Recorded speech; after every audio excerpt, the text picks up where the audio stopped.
Cuando quieras. Bonjour et bienvenue à ce webinaire intitulé Laïcs et consacrés, co-responsables dans la mission. Le thème qui nous rassemble aujourd'hui est la co-responsabilité. Cet appel adressé à chaque baptisé à faire sienne la mission de l'Église selon sa vocation.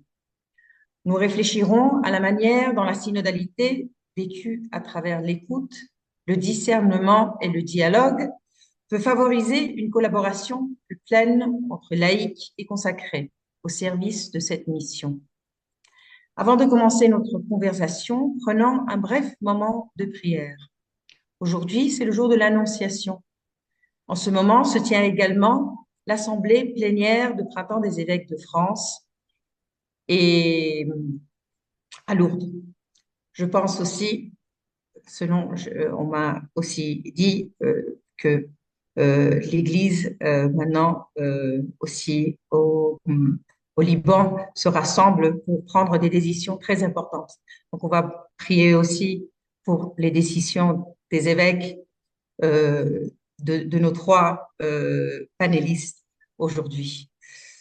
Dans ce discours d'ouverture à Lourdes, le cardinal Aveline a invité à revivre ce moment, c'est-à-dire le moment de l'Annonciation. Et il nous dit ces paroles. Tu te souviens, Marie, en cet instant d'éternité, tu aurais voulu arrêter le temps, retenir l'ange par le bout des ailes. Avant de te quitter, il t'avait confié le secret de la foi. Rien n'est impossible à Dieu. Et toi, tu lui avais offert le secret de ta joie. Je suis la servante du Seigneur, que tout se passe pour moi selon ta parole. Et sans que tu t'en aperçoives, la parole en toi avait commencé à prendre chair. Et toi, figure de l'Église, tu la portes avec amour, cette parole de vie.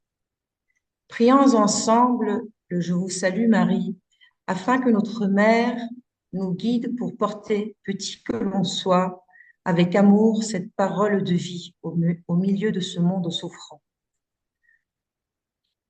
Je vous salue Marie, pleine de grâce, le Gracias. Seigneur est Le avec Seigneur vous. est avec vous. Vous êtes Vous bénie êtes entre bénie toutes les entre toutes femmes, les femmes, et et Jésus, le Jésus, fruit de le vos fruit de entrailles, vos est entrailles, est béni. béni. Sainte Sainte Marie, Marie, Mère de Dieu, Mère de Dieu, priez pour nous priez pauvres pour nous pauvres pécheurs, pécheurs, maintenant et à maintenant l'heure et à de l'heure de notre notre mort. mort. Amen. Amen.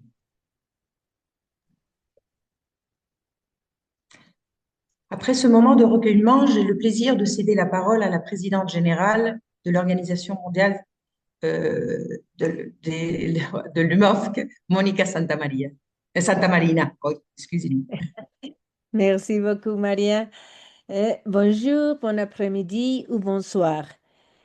Chers intervenants, membres des congrégations religieuses, femmes de l'UMOF et tous les participants réunis aujourd'hui ici depuis différentes parties du monde. C'est avec une grande joie que je vous souhaite la bienvenue à ce webinaire au nom de l'Union mondiale des organisations féminines catholiques, l'UMOF. Nous vous remercions profondément pour votre présence en ce moment de dialogue partagé.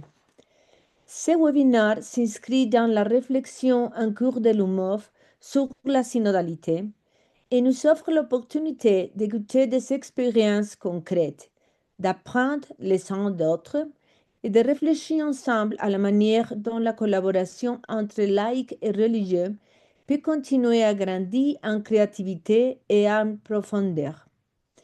Dans ce contexte, la contribution des femmes, tant laïques que consacrées, est particulièrement significative car elles sont profondément engagées partout dans le monde dans la vie pastorale, l'éducation, les ministères sociaux, la réflexion théologique et bien d'autres formes de service à l'évangile. Nous avons commencé notre série de webinaires 2026 dans le cadre de l'école de synodalité de l'UMOF, à un moment particulièrement significant de l'année liturgique, les carême. En commençant à réfléchir sur cette rencontre, trois mots ont résonné avec force en moi. Chemin ou pèlerinage, carême Et bien sûr, le titre qui nous réunit aujourd'hui, la corresponsabilité dans la mission. En effet, la vie chrétienne est dans son essence un chemin. Nous ne sommes pas immobiles ni statiques. Nous sommes toujours en mouvement. Chacun de nous parcourt un chemin dont la destination est la maison du Père, l'horizon qui doit guider et donner sens à chaque pas. Mais nous ne marchons pas seuls. Par le baptême, nous avons été incorporés à un peuple, le peuple de Dieu, qui avance ensemble à travers de l'histoire. Parler de synodalité, c'est donc parler de marcher ensemble. Tout véritable pèlerinage nous transforme. Il ne s'agit pas simplement de se déplacer d'un lieu à un autre, mais de nous laisser façonner par le Christ tout au long du chemin. Marcher ensemble signifiait nous écouter les uns les autres, nous soutenir mutuellement, nous corriger fraternellement et surtout se convertir. C'est un chemin de conversion personnelle, mais aussi de conversion communautaire. Dans ce sens, le carême offre un contexte particulièrement approprié pour l'échange que nous sommes pour le point de partager. Cet thème liturgique nous appelle précisément à examiner nos vies, à tourner nos cœurs vers le Seigneur, à nous laisser réconcilier et renouveler. Il nous rappelle que la conversion n'est pas un moment ponctuel, mais un processus continu, et que, au-delà de la réponse individuelle, elle possède aussi une dimension ecclésiale. Convertir nos relations, nos manières de travailler ensemble et nos façons d'aborder la mission. Nous arrivons ainsi au troisième mot, corresponsabilité. La mission n'appartient pas à quelqu'un, elle appartient à tous. Nous sommes tous appelés. Nous avons tous reçu des dons, des charismes et des talents. Nous sommes tous invités à offrir le meilleur de nous-mêmes dans l'annonce de la bonne nouvelle. La corresponsabilité naît de la conscience que nous partageons la même dignité baptismale et la même mission.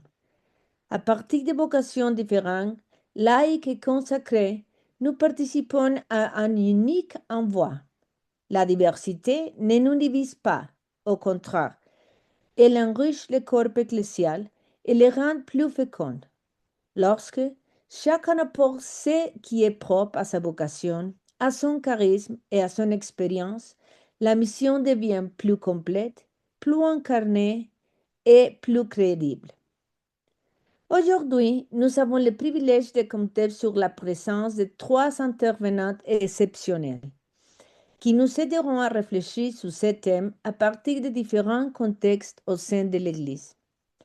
Tout d'abord, Sister Anne-Béatrice Fay de la Congrégation des Sœurs de Notre-Dame de l'Immaculée Conception de Quatre, membre de la Commission théologique du Synode et initiatrice de l'École de synodalité de Dakar.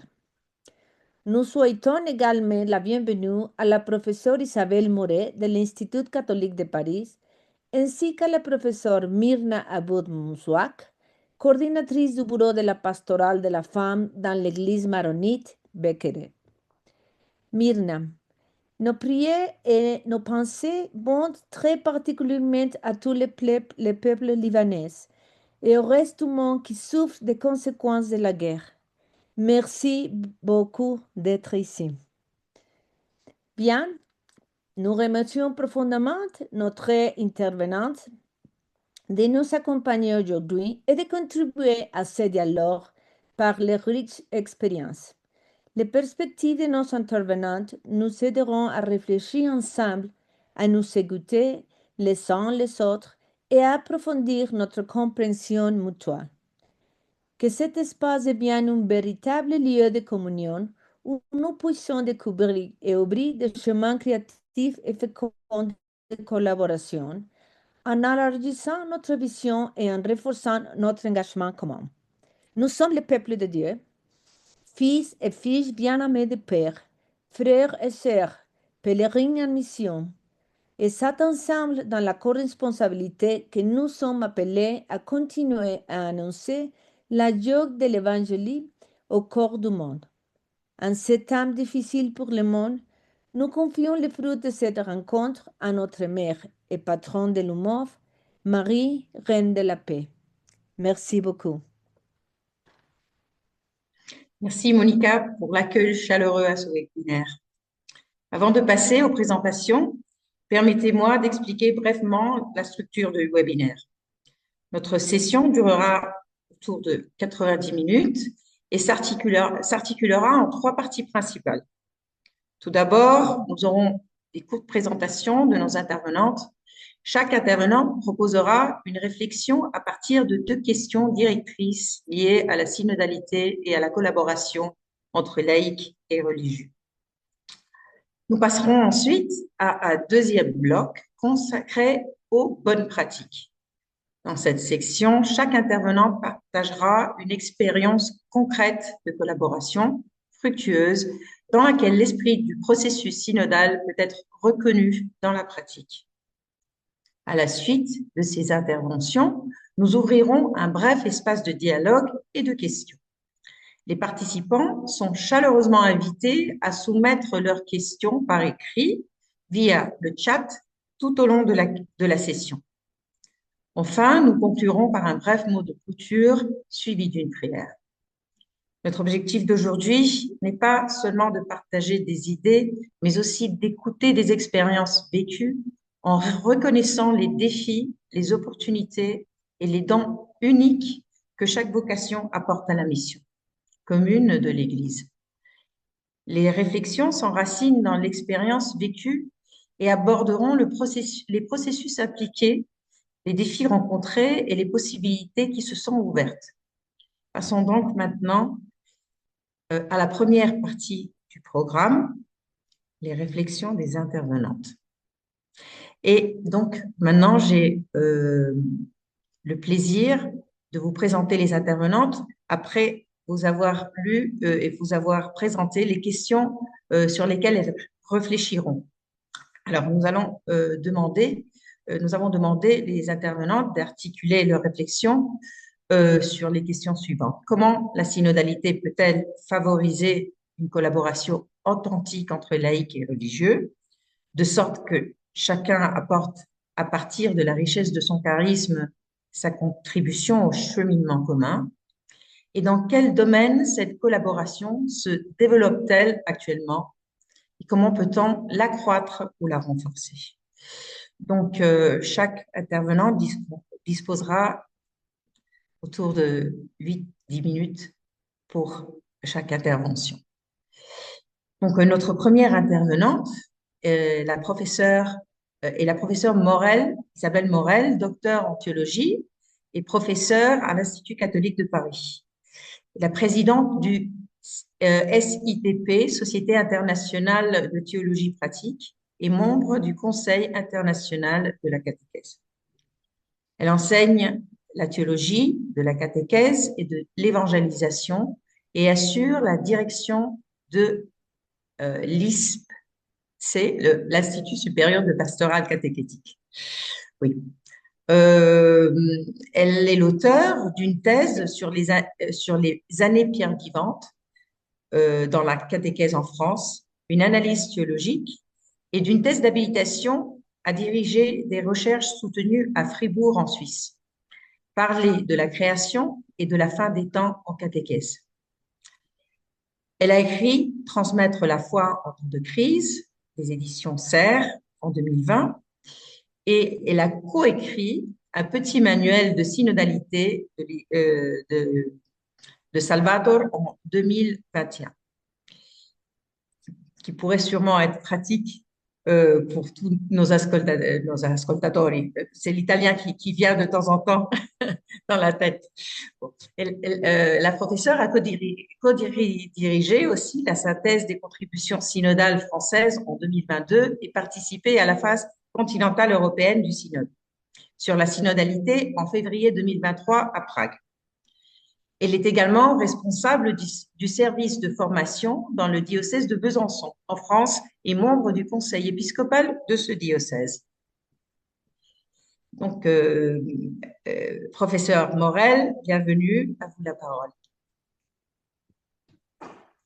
Merci beaucoup, Maria, pour cette présentation. Et merci à tout le monde de m'accueillir parmi vous. Voilà. Les deux questions qui nous étaient présentées traitent de co-responsabilité entre femmes laïques et consacrées. Et je vous propose une réflexion sous forme transversale, voilà, avec quelque chose qui puisse me servir de support et qui va me permettre de déployer quelques paragraphes comme une première présentation qui pourra donner lieu ensuite à des questions, des réactions et à une discussion avec les collègues. Donc le point de vue que je vous présente est celui de quelqu'un qui vit en France, mais dans un réseau de théologiens international francophone.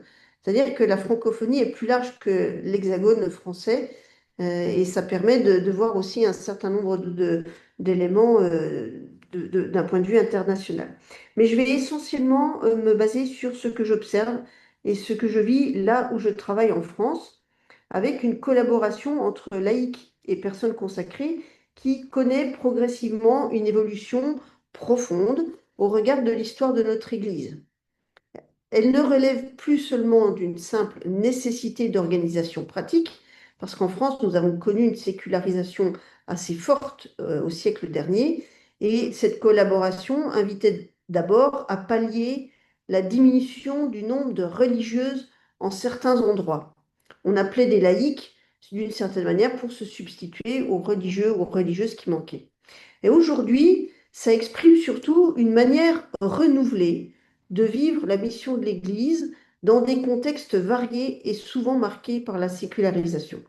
C'est plus seulement une logique palliative, mais c'est plus une logique de collaboration active. Ça prend suite au Concile Vatican II, évidemment, mais ça a été dynamisé par le synode sur la synodalité, impulsé ces dernières années. Comme si l'Église redécouvrait que tous les baptisés participent à une même vocation missionnaire selon des modalités diverses.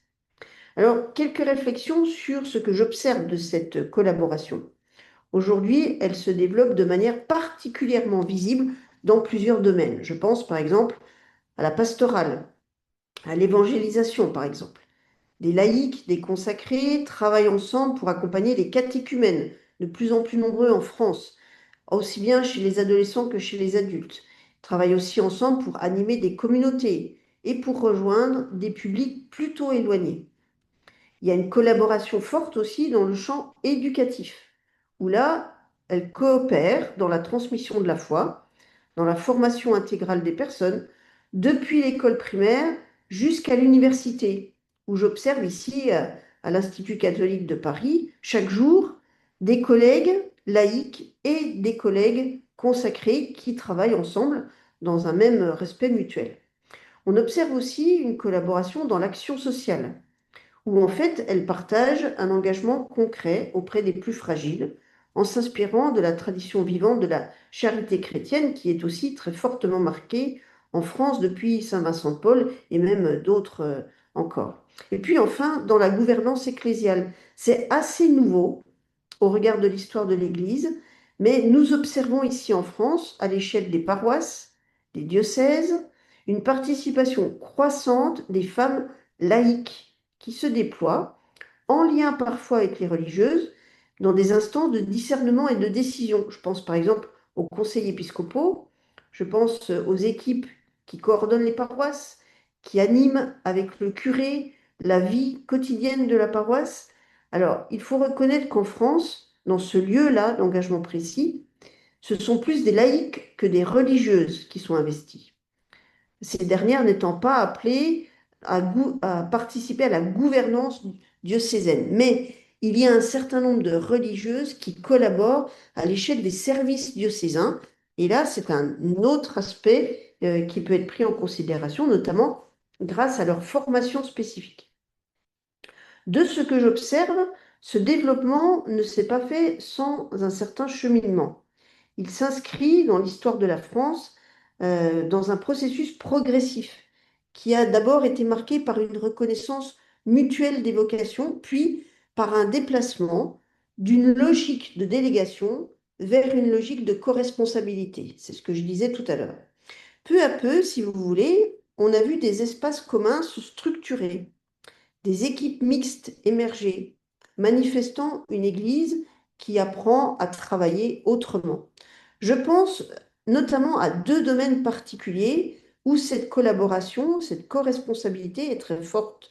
Par exemple, au domaine de l'accompagnement spirituel.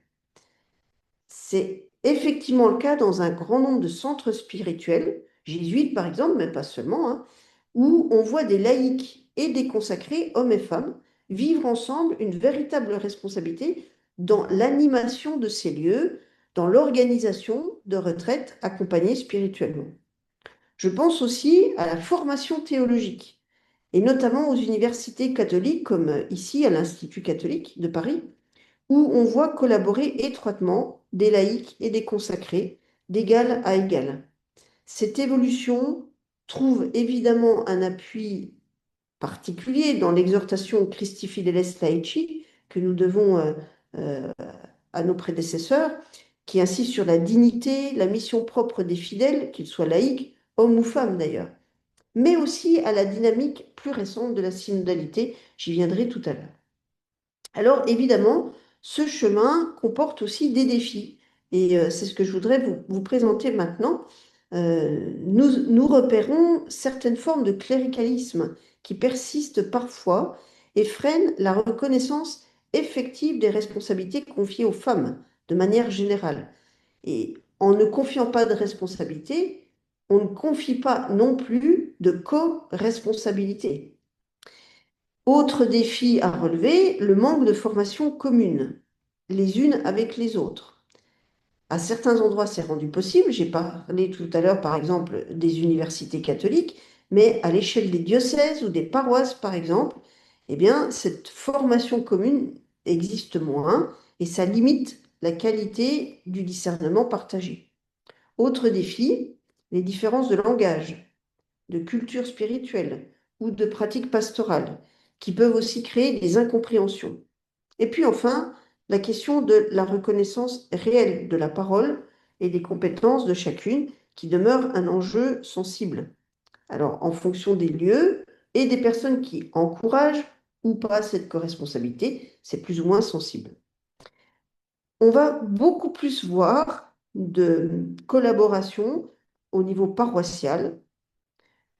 Au niveau universitaire, on le voit aussi pour les personnes formées, mais il y a la nécessité d'appuyer sur une formation commune pour pouvoir avancer sur ce terrain. Malgré ces défis ou malgré ces tensions, on peut relever quand même un certain nombre de potentialités, c'est-à-dire des champs qu'il est possible d'approfondir ou d'améliorer. Et ces potentialités sont assez grandes. La collaboration ouvre un espace de créativité missionnaire que nous pouvons nous permettre aujourd'hui, puisque en fait, nous sommes dans un terrain où l'innovation est possible à partir de réalités nouvelles. Je pense notamment à tout ce qui est numérique et à la possibilité d'investir un espace grâce au monde numérique et à l'Internet où les unes et les autres puissent collaborer. Ça permet aussi, cette créativité missionnaire, une meilleure adaptation aux contextes locaux et ça favorise un témoignage plus crédible d'unité dans la diversité. Presque dans un sens prophétique d'ailleurs. J'en donnerai un aperçu tout à l'heure dans la deuxième partie où je raconterai une expérience que je vis moi personnellement actuellement avec la compagnie des Filles de la Charité qui aujourd'hui en ce 25 mars vivent une journée très particulière. Alors, autre point, dans le cadre il me semble important que dans ces potentialités, on puisse reconnaître la spécificité des charismes et probablement développer cette richesse qui est décisive. Les laïcs vont apporter une insertion directe dans les réalités du monde, avec leurs compétences professionnelles, avec leur capacité d'inculturation. Les consacrés, elles, vont apporter un témoignage de radicalité évangélique qui fait aussi du bien dans ce monde éclaté, sécularisé comme on le connaît en France. Parce que leur enracinement dans la vie communautaire nous oriente vers l'absolu de Dieu.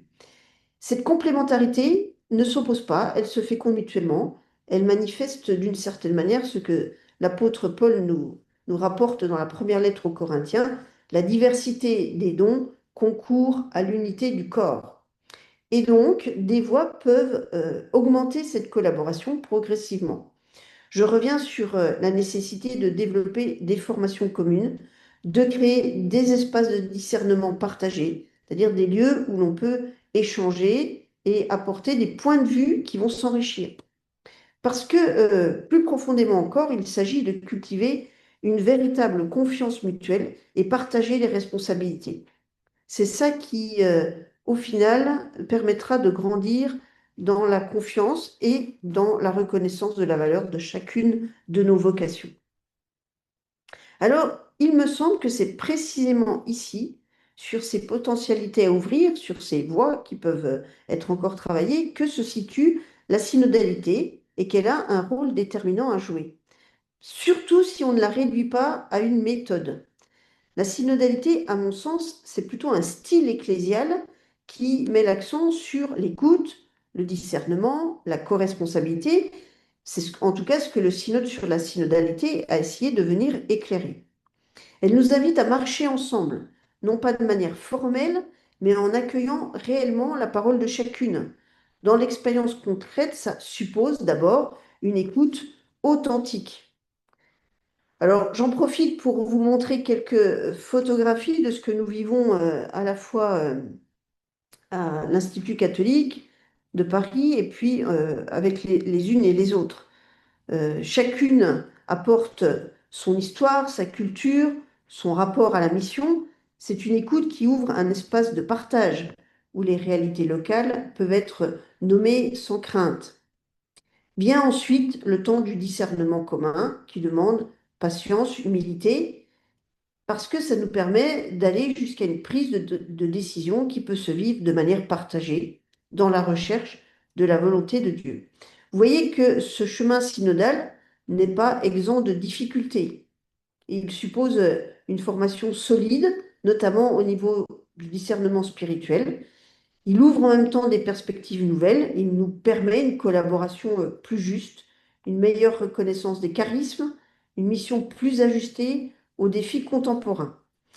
Pour conclure, je pourrais dire que la collaboration entre laïcs et consacrés apparaît comme une nécessité pour aujourd'hui. Elle ne répond pas seulement à des contraintes organisationnelles, c'est vraiment ce que je voudrais essayer ce sur quoi je voudrais essayer d'insister, c'est plutôt qu'elle exprime une vision de l'Église comme une communion missionnaire d'une certaine manière. La synodalité constitue le cadre et l'âme de cette communion missionnaire, mais c'est bien vers une mission commune que nous pouvons nous diriger, et certainement ici la richesse du partage de ce jour. Merci pour votre attention. Merci beaucoup, professeur Morel, d'avoir enrichi notre réflexion à travers la manière dont est vécue en France et à travers votre propre expérience, la synodalité. Nous passons maintenant à notre deuxième intervenante laïque aussi. Notre prochaine intervenante est la professeure Myrna Aboud-Matsouak, professeure titulaire de sciences sociales à la faculté des arts et des sciences à l'univers du Saint-Esprit de Kaslik au Liban. Elle est actuellement directrice du Centre supérieur de la recherche et la coordinatrice du groupe de recherche multidisciplinaire IDES. Myrna est présidente aussi de l'association OFRA pour le soutien des familles.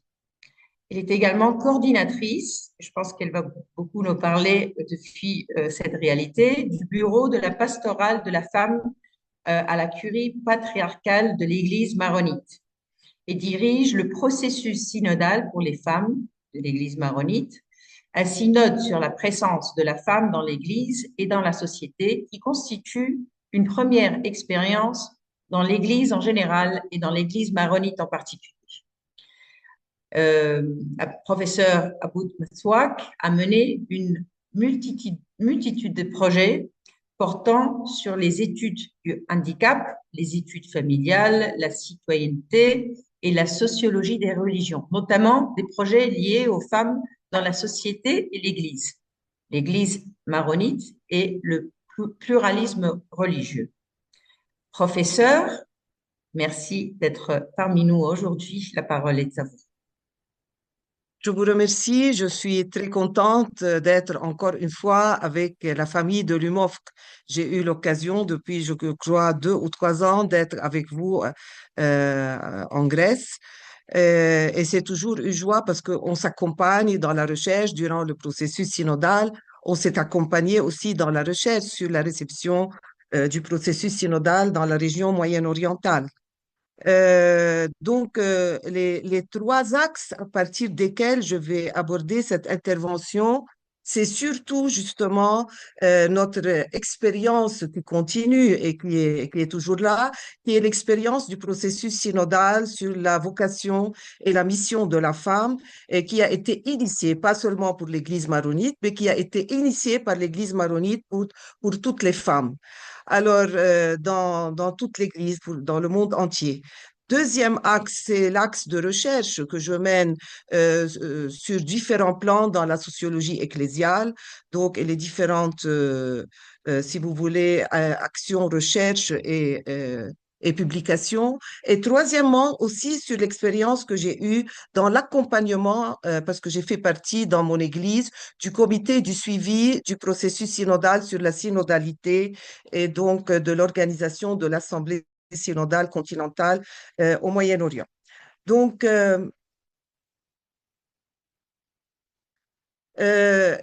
pour répondre aux 2 questions que vous nous avez posées, parce que je suis une femme très conceptuelle. Et d'après toutes les recherches qui ont été faites par moi, je ne vais pas les citer, mais vous allez vous imaginer que d'après tout ce que je dis, il y a des recherches pratiques. Ça ne vient pas seulement de moi-même. Donc, j'ai basé cette intervention sur la question du concept de synodalité, comment il est perçu, conçu et comment on doit le percevoir et le concevoir. Donc, la thématique de la synodalité qui est aujourd'hui contemporaine et qu'elle se présente comme nous l'avons vu à travers le vécu, surtout ces 2, 3 ans, à travers une dynamique ponctuelle liée à des événements institutionnels durant toutes les actions et les opérations qui ont accompagné le synode, ou comme une dimension constitutive de l'identité même de l'Église. Parce que nous avons même vu qu'il y a un problème lexical. Si vous descendez dans les rues et que vous posez des questions même à des croyants sur c'est quoi le synode ou c'est quoi la synodalité, ils ne sont pas tous à même de savoir vous répondre. Alors, la réflexion contemporaine sur la synodalité ne peut être réduite à une dynamique organisationnelle ou institutionnelle. Elle engage une compréhension renouvelée de l'identité ecclésiale et des formes concrètes de collaboration au sein du peuple de Dieu. Dans cette perspective, la question posée aujourd'hui, celle du passage d'une synodalité ponctuelle, si vous ne voulez pas ponctuelle, mais circonstancielle, à l'occasion de l'organisation de certaines thématiques synodales, à une synodalité constitutive, invite à examiner plus précisément comment la synodalité peut renforcer la collaboration entre laïcs et religieux, entre femmes et hommes, et comment les domaines existants de coopération peuvent être approfondis et fructifiés.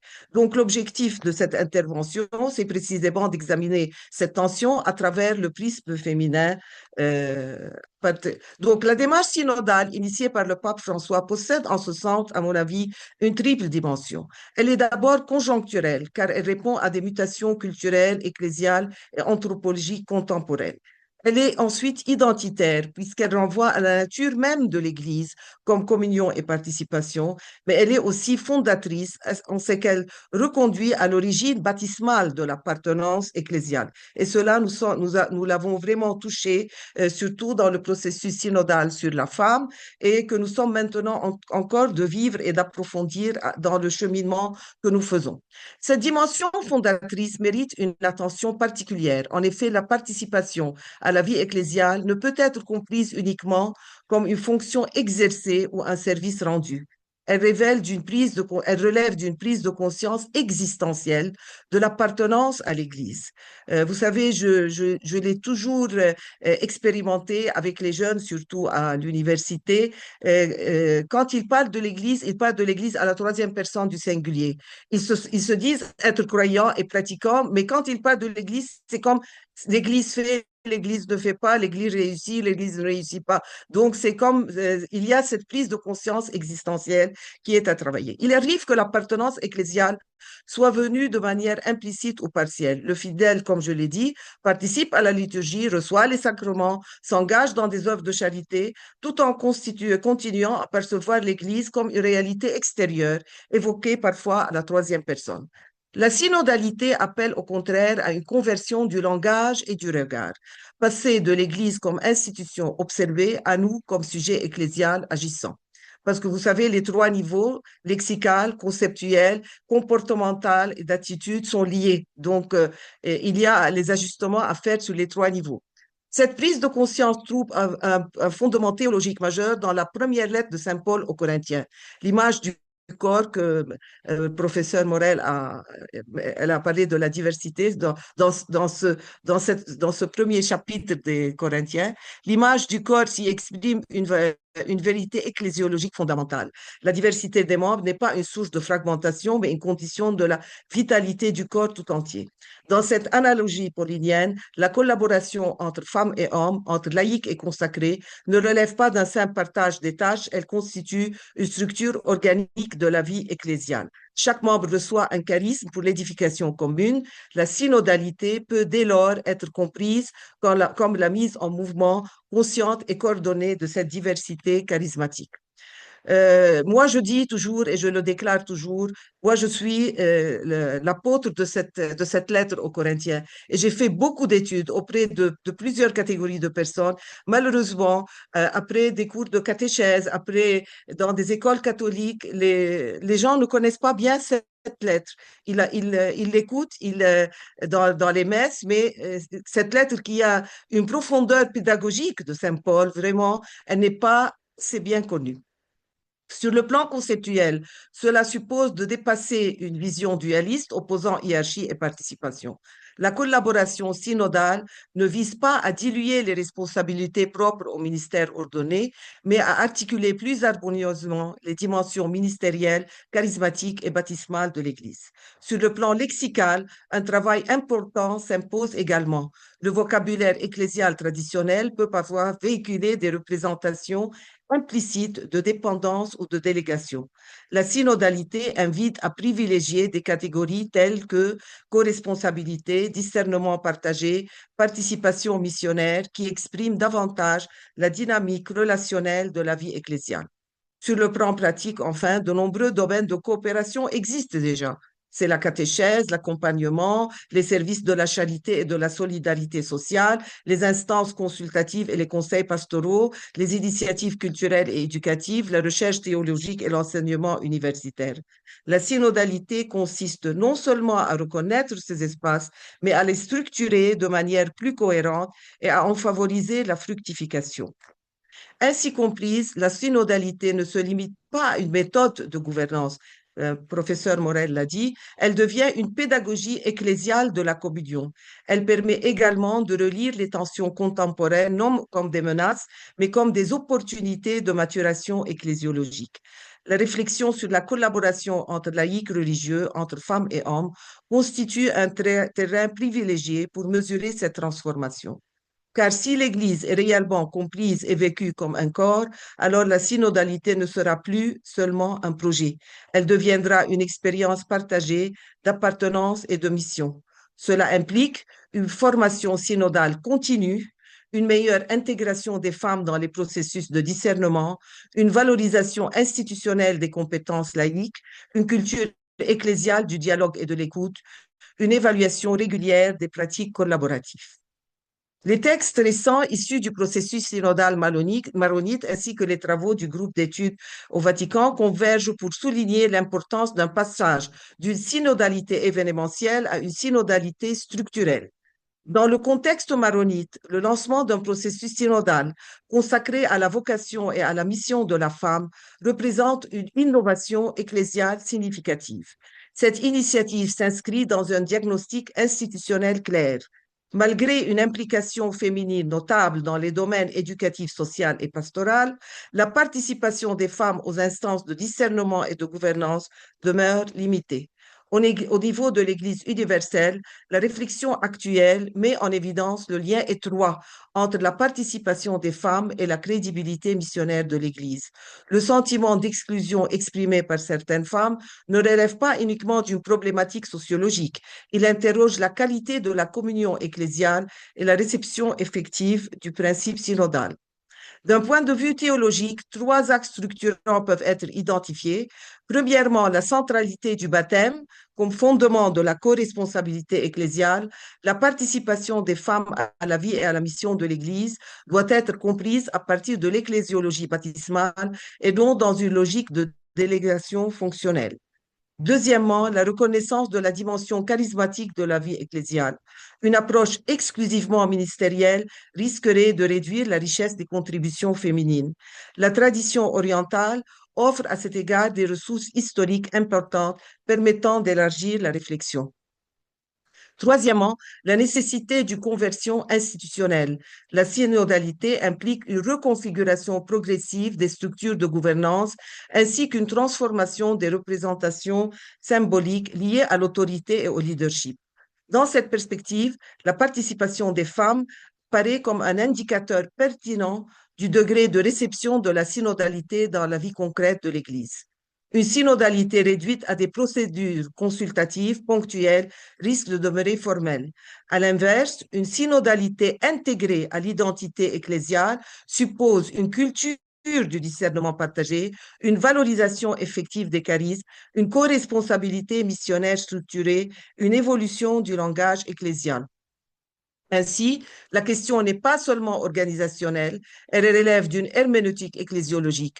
Comment l'Église se comprend-elle comme sujet collectif de la mission? Pratiquement, notre texte fondateur du processus synodal sur la vocation de la femme et sa mission dans l'économie de Dieu et dans la vie de l'Église et de la société, lancé en septembre 2023, continue à prendre sa place de plusieurs manières et axes de travail qui ont été mis en place. Le premier axe, c'est l'axe de formation et de recherche, dans lequel actuellement un groupe de femmes laïques et consacrées suivent un processus d'approfondissement théologique, biblique, pastoral et de leadership conduit par la foi. Cet axe comprend aussi des processus de recherche sur l'identité ecclésiale maronite et son rayonnement avec les autres églises dans le présent et la modernité. Des recherches-actions sur la présence de la vie consacrée féminine, ainsi que des congrégations féminines et leur rôle au Liban. Formation au leadership aussi chrétien de femmes dans les sociétés, les ONG locales, ainsi que dans les paroisses. Ça, c'est en vraiment résumé. Le deuxième axe, c'est l'axe juridique relié à l'état des femmes dans les lois ecclésiales, j'entends dire ici les lois civiles qui se rapportent au mariage, à l'héritage, etc. Le troisième axe, c'est l'axe culturel, psychique, spirituel et social, se rapportant à l'interaction entre femmes célibataires, mariées et consacrées dans la construction de soi, des familles, de l'Église et de la société. Et l'axe de la pastorale de la femme jeune, parce que nous avons tous et toutes des filles qui, entre 18 et plus, qui sont croyantes, pratiquantes, mais ne se sentent pas vraiment appartenir à l'Église. Donc cet axe les concerne. En conclusion, le passage d'une synodalité ponctuelle à une synodalité identitaire constitue un enjeu majeur pour l'avenir ecclésial. La réflexion sur la participation des femmes permet de rendre visible ce processus et d'en mesurer la portée concrète. La synodalité apparaît dès lors non seulement comme une méthode de gouvernance, mais comme une expression normative de la nature même de l'Église. Je vous remercie. Merci beaucoup. Merci beaucoup, professeur, de nous avoir fait découvrir à travers la vie au sein de l'Église maronite de son parcours synodal. Maintenant, je passe la parole. Je vais présenter notre représentante dans ce webinaire de la vie consacrée. C'est notre troisième intervenante. C'est la mère, sœur Anne-Béatrice Faye du Sénégal. une religieuse appartenant à la congrégation des Sœurs de Notre-Dame de l'Immaculée Conception de Castres. Elle a été en mission pendant 8 ans au Burkina Faso, où elle s'est engagée dans des initiatives de formation, d'accompagnement pastoral et de dialogue interreligieux. Docteur en philosophie et théologienne, elle est professeure de philosophie au Centre Saint-Augustin de Dakar et intervient également à l'Institut écuménique de théologie Al-Mowaf. Je dois dire que elle le dira sûrement beaucoup mieux que moi. C'est Al-Mouafaka. à Rabat. Merci beaucoup, au Maroc.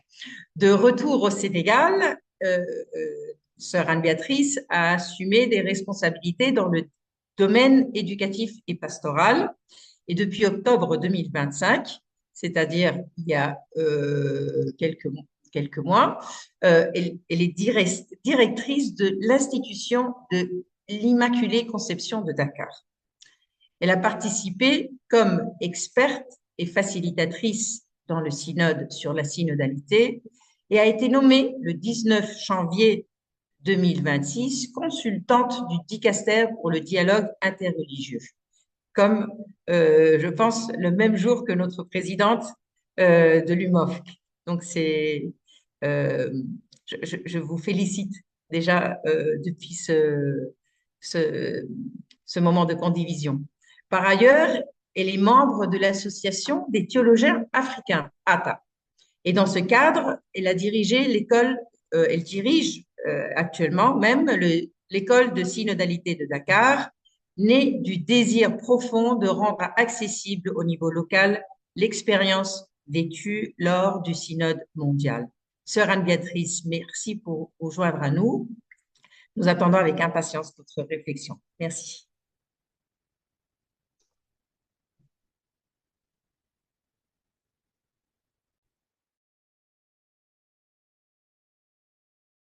Voilà, merci beaucoup. Est-ce que vous m'entendez? Oui, oui, tout à fait. Parfaitement. OK. Alors, je vais m'excuser parce que si je mets la vidéo, je risque d'avoir une connexion instable. Donc, si vous permettez, je vais parler comme ça. Alors, bonjour à tous et surtout ceux et celles qui nous suivent à travers notre monde. Merci de m'aider et de m'avoir permis de participer à cette rencontre, à cette conversation. En guise d'introduction, mon point de départ de partage, c'est naturellement pour moi l'école de synodalité de Dakar. Et comme nous venons de l'entendre, c'est né du désir profond de rendre accessible au niveau local l'expérience vécue lors du synode. Et cette école constitue un espace de formation et de discernement communautaire où l'écoute mutuelle et la corresponsabilité sont mises en pratique entre laïcs, religieux, religieuses, hommes, femmes, jeunes, handicapés, personnes en situation de handicap.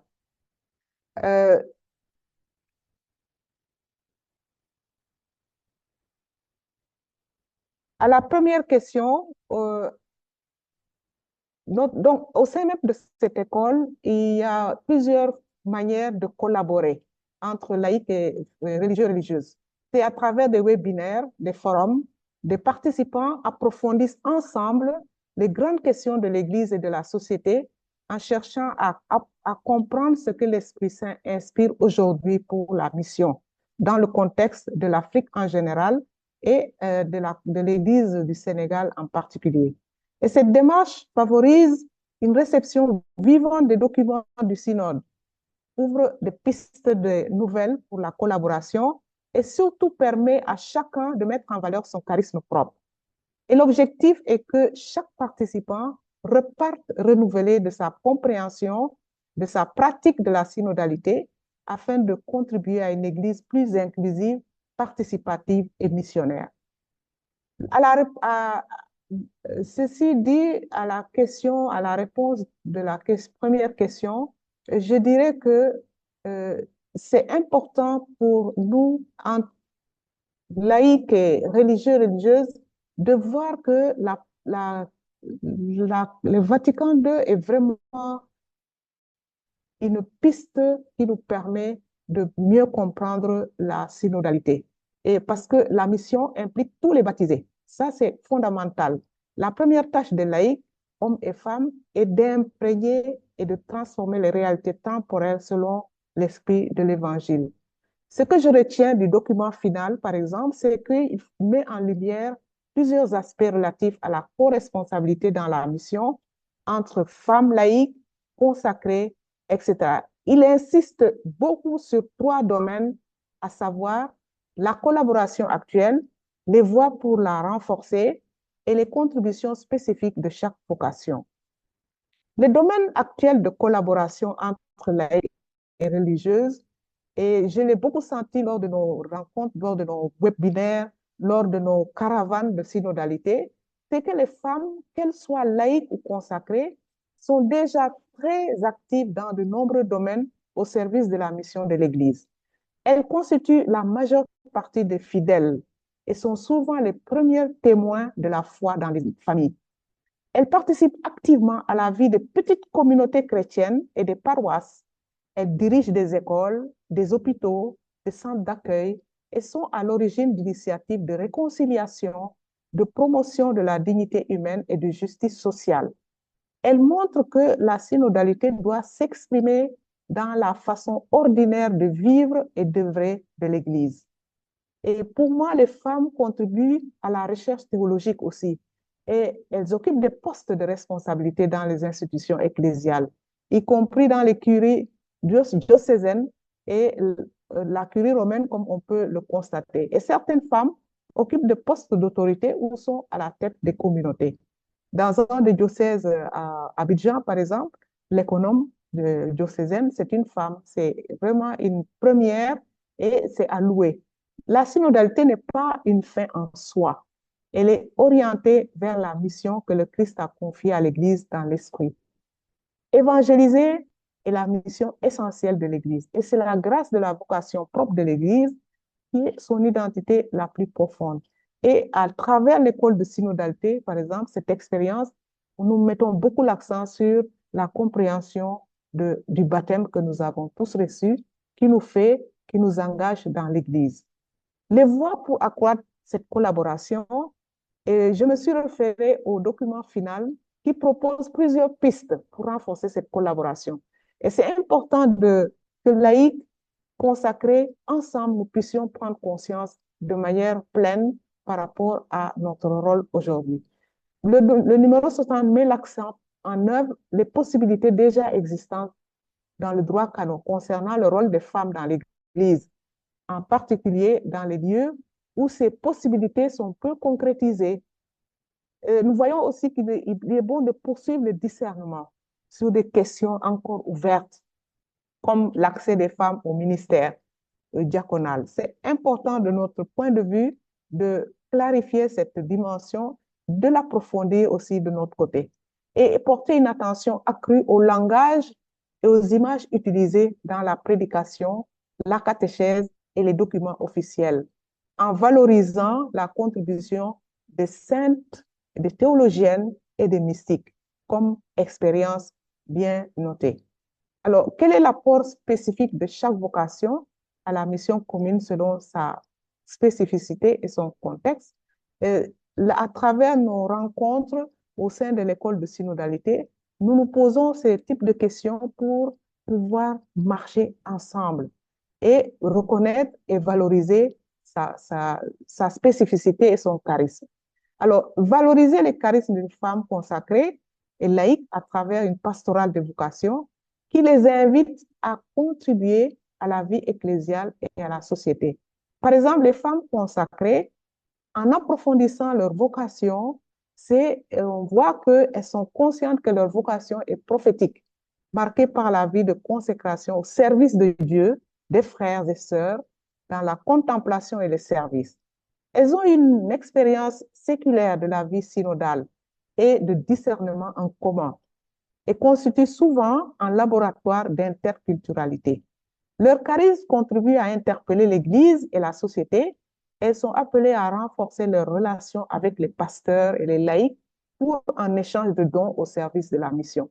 Et la photo que vous voyez ici, c'est une sœur qui est au milieu des femmes et qui est en train d'exprimer et de dire aux femmes, voilà notre spécificité, notre particularité au sein de l'Église à vos côtés. Bien sûr, ce n'est pas les unes derrière les autres. Et les femmes laïques vivent leur mission dans les multiples contextes de la vie familiale, professionnelle, sociale et politique. Elles sont appelées à imprégner et à transformer les réalités temporelles selon l'esprit de l'Évangile, participant ainsi activement à la mission Ad Gentes. Elles demandent à être reconnues comme des agents d'Église et à être soutenues dans leur engagement missionnaire. Ici, nous voyons, c'est lors d'une formation, tout récemment, lors d'une formation au sein de l'école de synodalité, où nous avons rencontré plus de 100 femmes pour réfléchir ensemble. Promouvoir aussi une formation commune. Et c'est ça, pour moi, l'importance dans cette démarche de collaboration entre religieux, consacrés et laïcs. Cette formation commune est à promouvoir dans un esprit synodal pour hommes et femmes laïcs consacrés afin de favoriser la connaissance réciproque, renforcer la collaboration, la co-responsabilité différenciée et la pratique du discernement ecclésial. La collaboration entre femmes laïques et consacrées se développe principalement dans les domaines pastoraux, éducatifs, caritatifs, théologiques et institutionnels. Et pour l'accroître, il est logique de mettre en œuvre les possibilités canoniques existantes, de poursuivre le discernement sur des ministères spécifiques tels que le ministère de l'écoute, de promouvoir une formation commune synodale et surtout de valoriser pleinement les charismes propres à chaque vocation. Et cela, c'est important, nous insistons beaucoup sur cette dimension parce que chaque vocation apporte des éléments uniques. Les laïcs incarnent la mission dans le monde, tandis que les consacrés portent la dimension prophétique et communautaire et ensemble participent à la mission évangélisatrice de l'Église. C'est très important. Donc, femmes, laïques et consacrées sont invitées à collaborer dans un esprit d'échange de dons, en respectant leurs différences et en contribuant à l'édification de l'Église et de la société. La formation synodale commune est un moyen essentiel pour vivre cette collaboration dans la communion, la participation et la mission. À la deuxième question, la synodalité se définit comme un style de vie ecclésial fondé sur l'écoute, le discernement et la co-responsabilité. La réponse à cette question s'inscrit dans notre expérience, encore une fois, au sein de l'école de synodalité. C'est une initiative qui vise à faire mieux comprendre ce qu'est le processus synodal au niveau surtout local. C'est aussi un espace qui permet de faire l'expérience de la conversation dans l'esprit. Et en tant que processus de conversion des relations et des pratiques, la synodalité devient un levier essentiel pour une coopération féconde, fondée sur la reconnaissance mutuelle des dons et sur l'engagement partagé dans la mission évangélisatrice. La synodalité favorise une véritable collaboration entre laïcs et religieuses en mettant en valeur la diversité des charismes, encore une fois, et que chacun apporte au chemin commun. D'abord, il y a le processus parcouru. Le cheminement synodal a mis en lumière que l'Esprit suscite une grande variété de charismes et de ministères dans le peuple de Dieu. Et c'est bon de se le rappeler et de le faire sentir dans le cheminement que nous faisons ensemble. La synodalité invite à reconnaître et à valoriser ces dons, non comme des propriétés individuelles, mais comme des contributions au bien commun et à la mission de l'Église. Et l'expérience synodale a permis de vivre concrètement cette co-responsabilité dans la mission, en engageant les différentes étapes de vie, y compris les laïcs et les consacrés. Les défis rencontrés, il y a des défis. Et l'un des grands défis, c'est vraiment les échanges fructueux, le partage d'expériences et les réflexions approfondies durant nos rencontres qui conduisent à une prise de conscience collective de l'importance de la synodalité dans notre mission évangélisatrice aujourd'hui. Et chaque participant et participante à nos rencontres repart inspirer et renouveler dans la compréhension de sa pratique de la synodalité dans l'Église.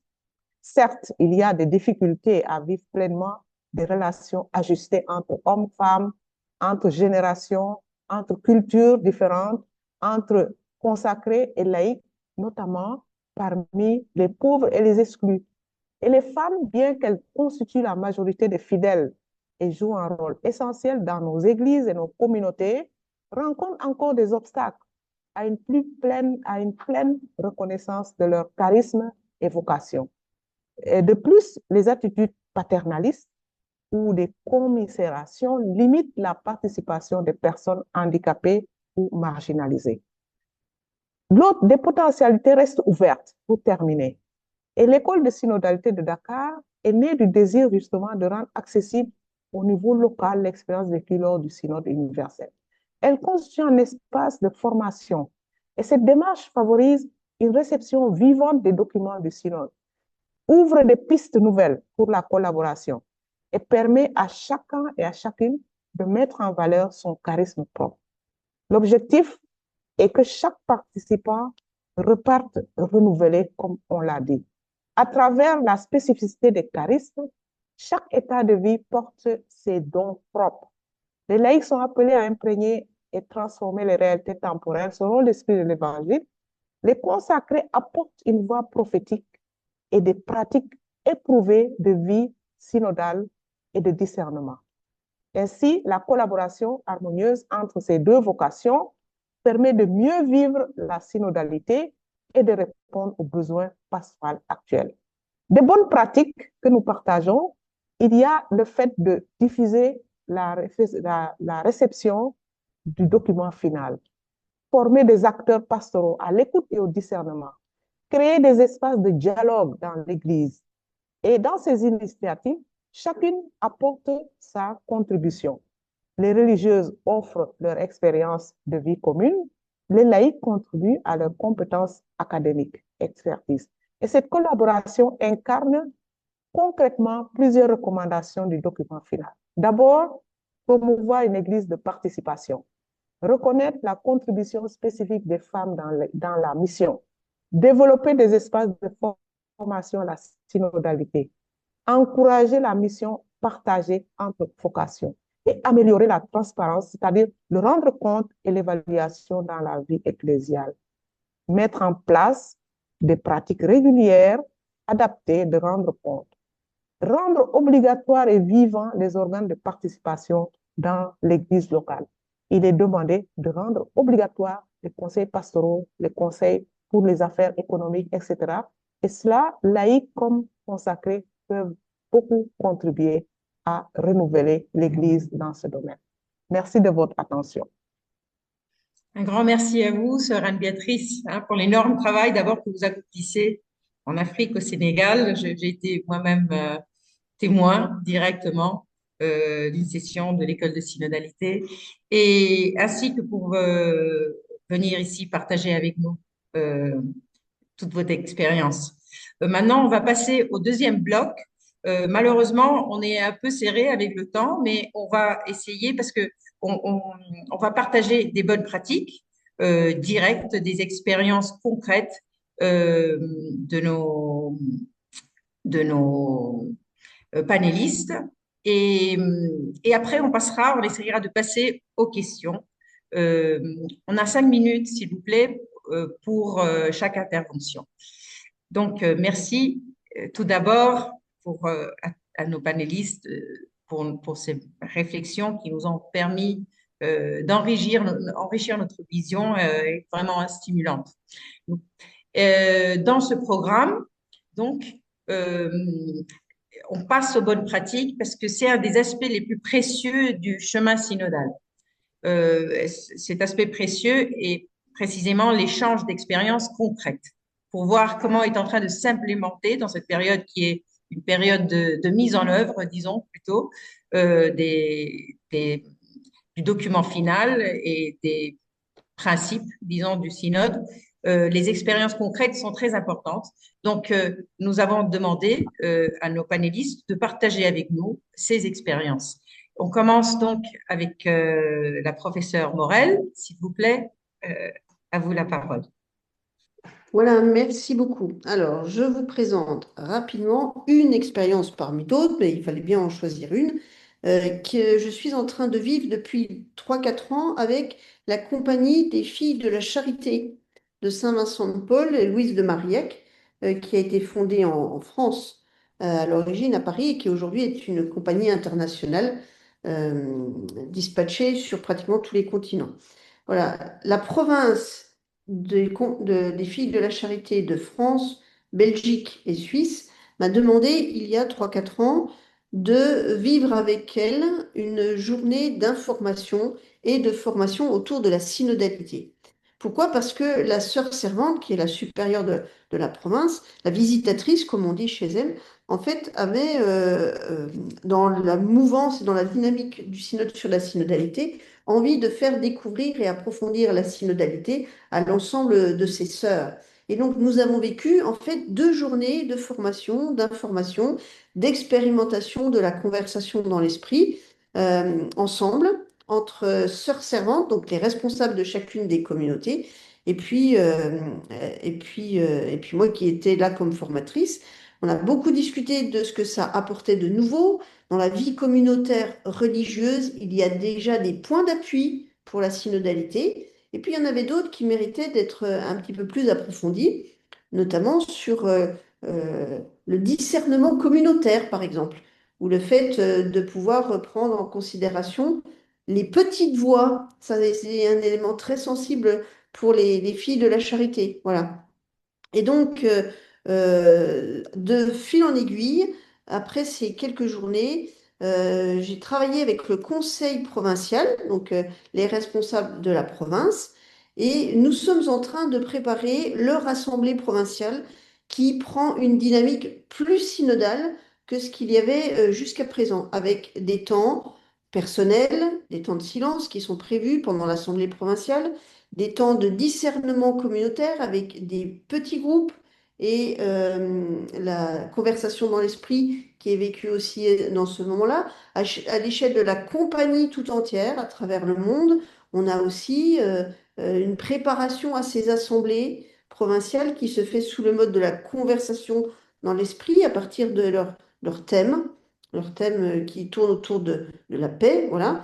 Et puis, le discernement se faisant de manière communautaire, conduit à un temps de débat et d'approfondissement en séance plénière avec un vote à l'issue de chacun des éléments. Donc, vous voyez que dans cette présentation, dans cette phase de préparation commune, ce que nous voyons surtout arriver, c'est une invitation à développer la confiance, la connaissance mutuelle, laïque, consacrée. Et moi, j'étais d'abord à l'origine comme une personne qui apportait une expertise dans le domaine de la synodalité. J'ai beaucoup parlé de mon expérience à l'Assemblée continentale de Prague, par exemple, dans le cadre du synode sur la synodalité. Mais aujourd'hui, je me trouve en train de faire le pont et le lien régulier entre ce que j'observe du charisme de la compagnie, c'est-à-dire le charisme de cette congrégation religieuse, qui porte déjà des germes de synodalité à travers la vie communautaire, à travers l'attention aux plus petits, aux plus pauvres, à travers l'attention à chacun, à travers l'importance de la parole de Dieu, le fait d'être centré sur Jésus-Christ, et puis la synodalité qui dit aussi ces choses-là et invite à développer encore d'autres processus. Voilà, simplement, j'en dis pas plus, c'est une belle expérience qui me fait dire qu'il y a déjà dans la vie religieuse des germes de synodalité qui ne demandent qu'à être développés pour que laïcs et religieux ensemble, eh bien, on progresse dans ce domaine-là. Merci. Merci à vous. Professeur Myrma, s'il vous plaît. Alors moi, je vais justement parler de cette grâce que j'ai eue d'avoir été à la tête et comme coordinatrice de ce processus synodal et comment vraiment je considère cela comme une grâce parce que notre processus synodal sur la femme a commencé un peu avant le processus synodal sur la synodalité et que je puisse le fait d'avoir pu faire partie de ces deux processus ensemble, ça a été pour moi personnellement une grâce. Et une expérience, moi, je suis pas théologienne, mais en tant que sociologue chrétienne, ça a été pour moi vraiment une très belle expérience. Elle continue de l'être. Alors, nous avons lancé je ne sais pas si je vais pouvoir partager quelques photos avec vous, parce que c'est intéressant de voir un peu les photos du lancement de ce texte-là. Voilà, ça, c'est une photo. Euh, Ça, c'est une autre photo. Et pour la première fois, voilà euh, je ne sais pas si vous voyez cette photo du patriarche. Euh, Sœur Dominique, c'est la fondatrice du bureau de la pastorale de la femme. C'est un premier bureau pour la pastorale de la femme dans une curie. Vous voyez, dans l'autorité ecclésiale, dans une structure ecclésiale, Sœur Dominique est la fondatrice et moi, je l'ai suivie. Donc, moi, je crois que ça, c'est un peu la grandeur de cette collaboration entre laïque et consacré. Et donc aussi dans ce processus synodal, il y a eu avec nous pas seulement les congrégations religieuses féminines maronites, mais toutes les congrégations. Vous savez, le Liban, il est très riche en présence de congrégations et de missions, de congrégations religieuses féminines et masculines, mais féminines aussi catholiques. Vous voyez, les lazaristes, les jésuites, beaucoup de les franciscaines, etc. Il y a beaucoup de congrégations, je ne peux pas les nommer maintenant. Et elles étaient toutes présentes dans notre processus synodal et elles continuent à travers des délégués dans ce processus synodal. Bon, alors, moi, je crois que quand je parle de grâce, parce que je crois que nous sommes maintenant dans une structure de la synodalité. Ce n'est pas un instant le lancement de ce texte. Ce texte a été intitulé le texte fondateur du processus synodal. Donc, c'est comme le synode, ce n'est pas un texte final, mais c'est le texte fondateur qui continue avec nous. Il est formé de 3 grandes parties. Les défis, il y a un grand chapitre biblique, anthropologique et théologique fondateur de la présence de la femme dans l'Église. Et ça, c'est vraiment une première. Il est travaillé en 3 langues, en français, en arabe, en anglais. Il existe sur le website du patriarcat maronite et donc il est pour le monde entier. Et maintenant, nous sommes dans le processus d'implémentation. Alors, comme je l'ai dit dans ma présentation, je ne vais pas le répéter, nous sommes dans une structuration du travail sur 5 axes. Je ne parle pas de formation, mais un groupe après un autre. Nous sommes sur l'implémentation de groupes de femmes qui ont une prise de conscience théologique, parce qu'il y a beaucoup de formations, une prise de conscience, un approfondissement théologique, un approfondissement biblique de leur présence et un approfondissement du leadership chrétien. Et que maintenant, nous sommes en voie de former chrétiennement au leadership des femmes qui sont dans des sociétés locales, dans les municipalités, dans les paroisses, dans les ONG locaux. Alors, nous travaillons sur plusieurs axes. Nous espérons, avec la pastorale de la femme jeune aussi, que notre processus synodal va rester vivant. Parce que, comme je l'ai bien dit, ce qui est important, c'est cette identité synodale de notre Église, cette prise de conscience à la fois lexicale, conceptuelle et comportementale de cette synodalité dans notre Église et dans toutes les églises. Voilà. Merci beaucoup. Sœur Anne-Béatrice? Oui, merci. Mon expérience partira évidemment de l'école de synodalité avec la conversation dans l'esprit que nous pratiquons à chacune de nos rencontres. Et je me rends compte aussi que au fur et à mesure que j'anime des groupes, c'est cette méthode qui m'anime et qui anime aussi les groupes que je rencontre. Par exemple, tout récemment, on a eu la rencontre avec les femmes de Ziguinchor, du diocèse de Ziguinchor au Sénégal. Plus de 100 femmes et on est parvenu pendant 3 jours à toucher les problèmes et les questions les plus profondes que ces femmes portaient à travers cette dynamique de la conversation dans l'esprit. Et c'est une pratique que nous avons instaurée au sein de l'école de synodalité pour toutes nos rencontres. Donc, l'une des grandes expériences pour moi que je suis en train de vivre après ce synode et en cette période de réception, et chaque fois que nous parlons de réception du document, c'est accompagné toujours de ce moment d'écoute fondamental pour approfondir et pour vivre pleinement cette synodalité. Une autre expérience que j'ai faite dans une paroisse, justement, c'est de me rendre compte que la synodalité rejoint les personnes parce que cette même méthode est vécue au sein des familles, au sein des communautés de base et au sein même de l'Église. Et aujourd'hui, une autre expérience que nous vivons dans le diocèse de Dakar, c'est que l'archevêque en a fait son plan d'action pastoral. Et du coup, tout le diocèse est au rythme de cette synodalité et au rythme de cette conversation dans l'esprit. Et petit à petit, ça rentre dans toutes les organisations et tous les plans d'action pastorale du diocèse, des paroisses, des doyennés, au niveau des jeunes, etc. Donc, pour moi, une des expériences les plus fortes de ce chemin, c'est la conversation dans l'esprit. Merci beaucoup. Merci, sœur Anne-Béatrice, pour votre intervention. Maintenant, on va passer aux questions. On a une question pour chaque intervenante. Et, et donc, on remercie vivement ceux qui ont posé ces questions via le chat. Une des premières questions, on va essayer de répondre à toutes, mais en tout cas, on va présenter une question à chaque intervenante. La première est pour sœur Anne-Béatrice. On lui demande du Sénégal qu'il arrive qu'on assiste dans certains milieux à une dualité, voire une concurrence entre laïcs et consacrés au lieu d'une collaboration. Comment éviter ces situations?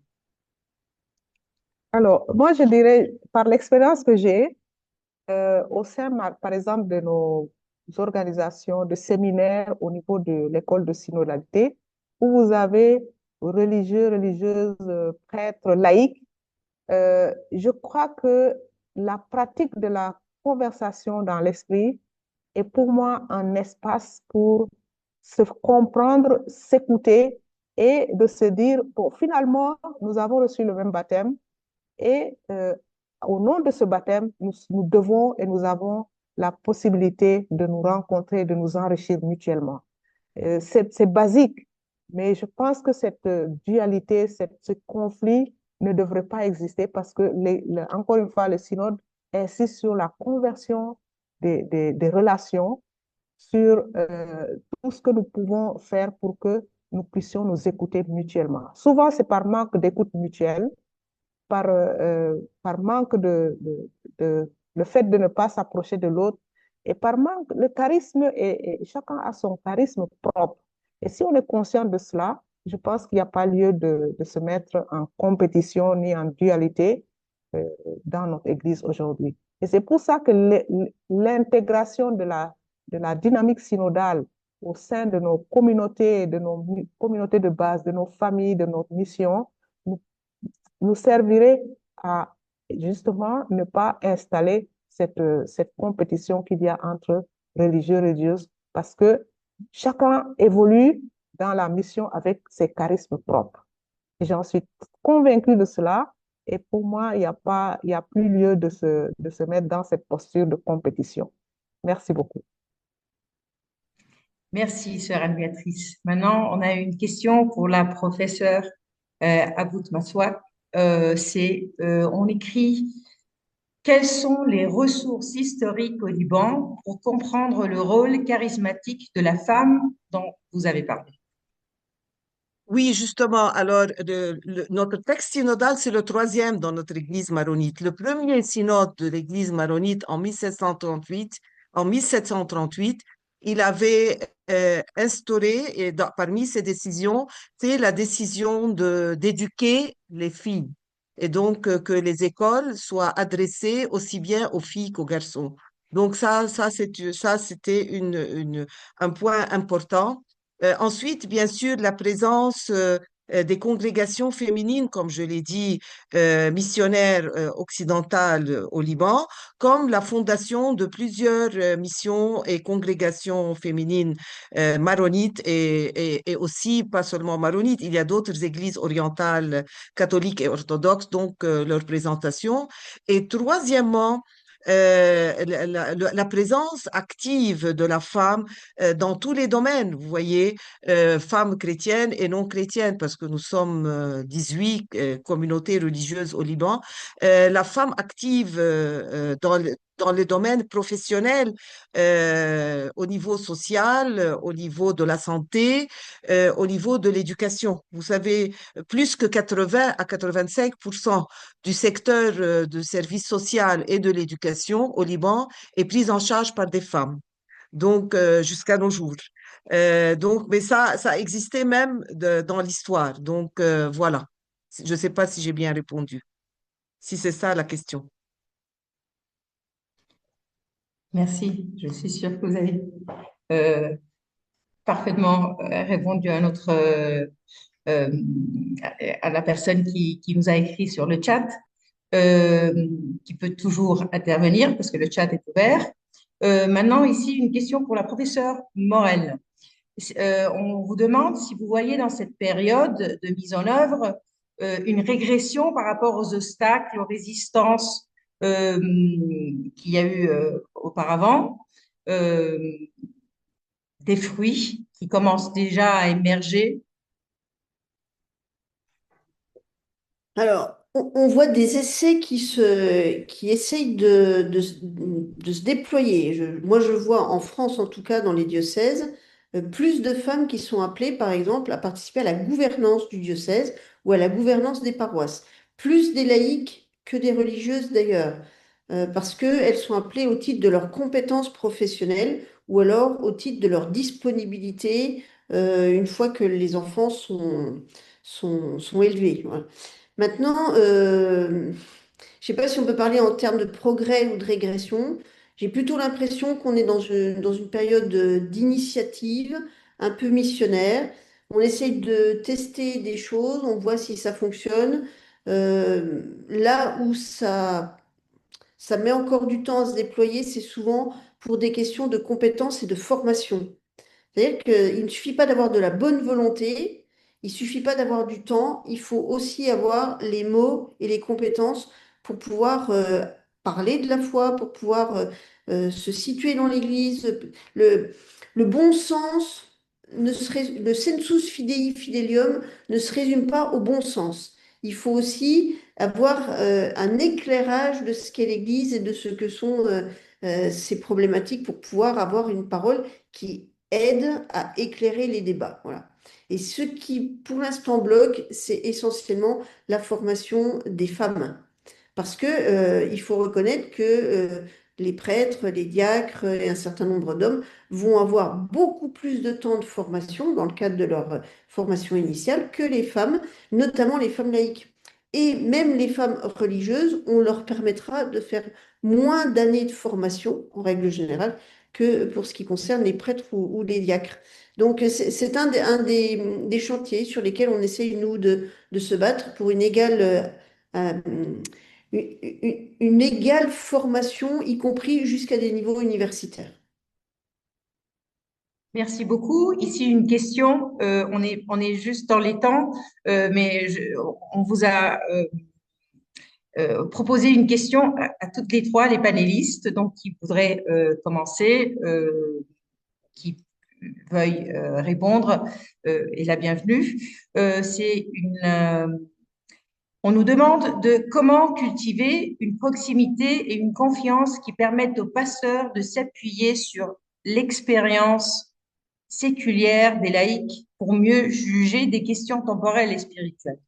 Ça, c'est une question adressée à toutes les trois. Si vous voulez, je peux reposer la question. Euh, et une autre chose qui préoccupe aussi, c'est comment faire pour dépasser ça c'est l'autre, la contrepartie, comment faire pour dépasser le cléricalisme. disons. Alors, si je peux me permettre deux réponses rapides, il me semble que pour ces deux aspects-là, et pour d'autres aussi, hein, on peut essayer d'avancer dans deux sens. Le premier, c'est ce que j'ai l'habitude d'appeler la politique des petits pas. Commençons par faire de petits, par donner de petites responsabilités, par faire confiance progressivement, par assurer la personne, par la former progressivement. Et c'est en avançant petit à petit qu'on prend un peu plus d'ampleur, de facilité, d'expérience. Voilà. Donc, politique des petits pas, ça nous permet de rassurer tout le monde. Et puis, deuxième chose, moi, je crois, alors en tout cas dans la situation française, je crois que nous avons intérêt, c'est ce que nous essayons de faire ici à l'Institut catholique de Paris, de promouvoir la question des ministères institués, hommes et femmes, pour les laïcs, femmes notamment, dans le cadre du lectorat, de l'acolita et du ministère de catéchisme.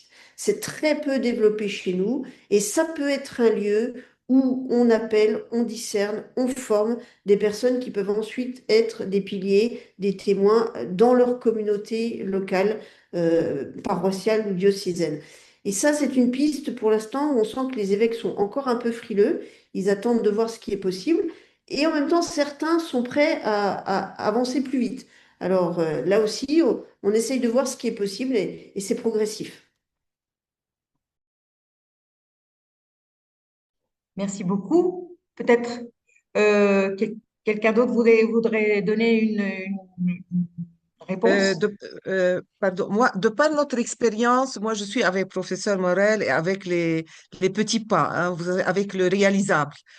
Euh, vous savez, le Liban, c'est un petit pays. Et donc, chez nous, dans les diocèses de toutes les églises confondues, il y a les conseils diocésains, il y a les groupes et les comités diocésains. Comité de jeunes, comité pour les familles, comité pour la femme, pour la santé, etc., qui sont autour de l'évêque. Et donc, ces comités maintenant sont liés à la curie patriarcale, donc aux bureaux qui leur sont. Donc, cette structure, elle facilite un peu les choses. Et c'est pour ça que de notre côté, du côté de la femme, nous sommes en train de mettre l'accent sur la formation. Et la formation, pas en termes de culture théologique et pas en termes seulement de diplôme, en sachant que les femmes maintenant dans nos universités, dans nos facultés de théologie, sont en train de prendre de plus en plus de place et de places éminentes. Vous voyez, mais quelque part, la formation, la femme éclairée, pour qu'elle soit à côté de l'évêque dans ses prises de décision. Nous ne sommes pas pour une présence de quotas et de statutaires. Non, nous travaillons sur une présence effective, une présence éclairante, la présence, l'œil féminin à côté de l'œil masculin nécessaire dans le travail, que ce soit au niveau des paroisses ou au niveau des diocèses ou de toutes les institutions éducatives, de théologie, etc.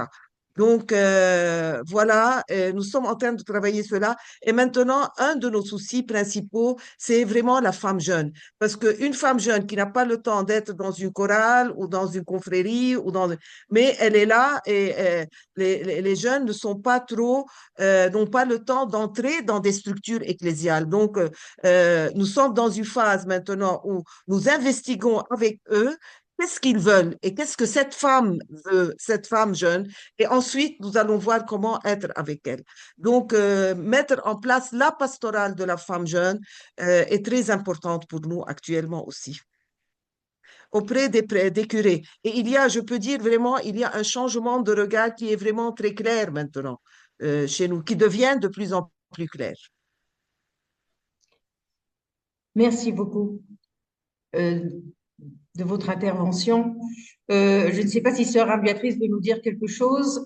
Malheureusement, on a beaucoup de questions. On a quelques autres questions qu'on essaiera de vous faire arriver euh, parce que le temps commence à devenir un peu plus étroit. Et c'est vraiment dommage parce que on voudrait pouvoir présenter toutes les questions de nos intervenants. Mais je crois que on devrait commencer par fermer maintenant, clôturer non pas sans remercier sincèrement nos intervenantes d'avoir partagé avec nous leurs expériences qui sont vraiment extraordinaires et leurs profondes réflexions basées sur une connaissance directe de ce qui est en train de, comme on dit en espagnol, de se cuire. Je ne sais pas si c'est une expression très française, mais qui est en train de grandir, disons, maintenant dans cette période de mise en œuvre. Nous voulions également remercier profondément à tous ceux qui nous ont accompagnés via Zoom pour leur présence, leurs commentaires, leurs questions. Enfin, aussi, il faut remercier, je crois, à l'équipe. Moi, je le fais particulièrement parce que derrière moi qui est maintenant ici devant vous, devant l'écran, il y a quand même euh, l'équipe de l'école de synodalité qui a accompagné tout ce webinaire et qui a rendu possible cette rencontre aussi. La conversation d'aujourd'hui, je pense qu'il nous a aidé nous a rappelé que la synodalité, c'est pas seulement un concept, mais c'est une manière de vivre et de travailler. Donc, elle est lente. C'est une culture qui doit qui doit fermenter, qui doit prendre corps. Et donc, bien sûr, selon toutes les réalités, il y a des endroits où cette démarche synodale, comme au Liban, a une certaine tradition. Euh, euh, disons que chaque réalité a ses avantages et ses mésavantages, mais on voit que la synodalité peut contribuer déjà à cette collaboration qui est déjà effective en fait entre laïcs et consacrés parce qu'elle existe précédemment. Mais elle peut surtout nous accompagner à nous connaître mieux, à nous écouter mieux et à voir quelles sont les interventions possibles et les potentiels pour déployer la synodalité lorsque nous nous mettons à l'écoute, chacun dans notre propre vocation. Donc, on va en profiter aussi cette fois. On vous demande quand même, pour tous ceux qui n'ont pas eu l'opportunité de voir avec nous le webinaire, vos interventions seront disponibles dans notre YouTube, dans notre chaîne de YouTube. Donc, si jamais vous avez des personnes que vous pensiez qui pourraient être intéressées ou avec lesquelles vous aurez le désir de pouvoir partager ce moment de rencontre, vous pourrez trouver facilement notre intervention. Et en même temps, on demande à toutes les personnes qui ont été présentes ici de bien vouloir nous écrire à la direction email que vous trouverez sur le chat toutes les expériences d'implémentation de synodalité, de mise en œuvre qui sont en train de se déployer. Parce que l'UMOFC a un programme, c'est-à-dire on est à l'écoute, nous aussi, et donc on est en train de ramasser, disons, les expériences, les bonnes pratiques qui sont en train de se déployer dans nos organisations, mais aussi qui nous arrivent à travers d'autres voies, pour créer un rapport que nous présenterons au secrétariat du synode pour collaborer, pour donner notre collaboration sur comment se passe et comment se développent tous ces petits pas que la professeure Isabelle Morel, dont la professeure Isabelle nous parlait. Non, c'est les tentatives, les essais, les petits pas qui, un après l'autre, sont en train de se développer dans toutes les réalités dans le monde. Nous voudrons en même temps vous demander de nous joindre, de continuer dans vos réalités locales ce chemin de collaboration en faisant de la synodalité un moyen de vie où que nous soyons. Donc, pour conclure, rassemblons-nous encore une fois dans la prière en rendant grâce à Dieu pour tout ce que nous avons reçu de cette rencontre et ce qui est encore pour venir. Vous avez devant vous, je crois, dans l'écran qui s'est partagé un petit résumé, une prière qui on adresse au bon Dieu pour qu'il nous accompagne dans ce chemin. Si vous voulez nous joindre à la prière, Père bon, je donne le pas, mais je vous demande de m'accompagner. Père bon, tu nous appelles chacune par notre nom et tu nous confies une mission au sein de ton Église. Envoie ton esprit, aide-nous